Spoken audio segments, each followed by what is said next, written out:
সপ্তাহের ব্যবধানে সব পর্যায়েই বেড়েছে চালের দাম। মিল পর্যায়ে কেজিতে বেড়েছে 4 থেকে 6 টাকা, আর খুচরায় কেজি প্রতি বেড়েছে 8 টাকা পর্যন্ত।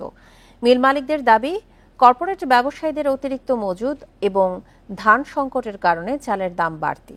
হঠাৎ চালের দাম বেড়ে যাওয়ায় ক্ষুব্ধ ক্রেতারা। এই ঈদে জামা জুতো অ্যাক্সেসরিজের ডিসকাউন্ট।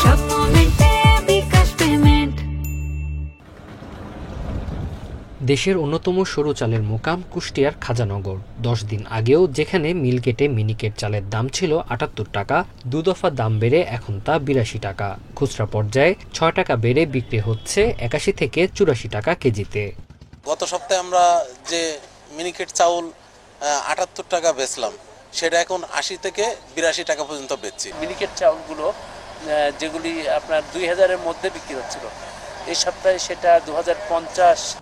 দাম বৃদ্ধির জন্য বিক্রেতারা মিল মালিকদের দায়ী করলেও মানতে নারাজ তারা। তাদের দাবি, কর্পোরেট ব্যবসায়ীদের অতিরিক্ত মজুদ ও ধান সংকটই বেড়েছে চালের দাম।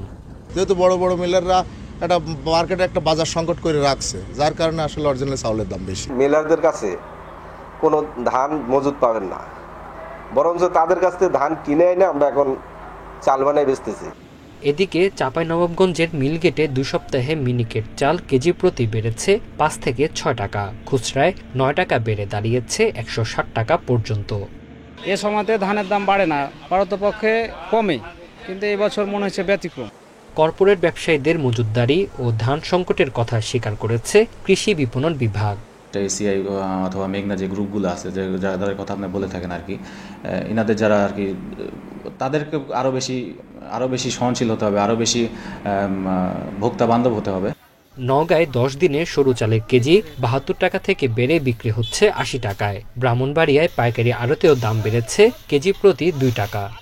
ধান বেশি দামে কিনতেছি, বেশি দামে চাল বেচা লাগছে, কিন্তু ওনাদের আগে ধান কিনা ছিল, সেই ধানগুলা যদি এখন ভেঙে যদি এই কম দামে বিক্রি করে, তাহলে কিন্তু বাজারটা নিয়ন্ত্রণ আছে। নতুন ধান না ওঠা পর্যন্ত চালের দাম কমার আশা নেই বলছেন ব্যবসায়ীরা। Tanzil Hasnat, independent news.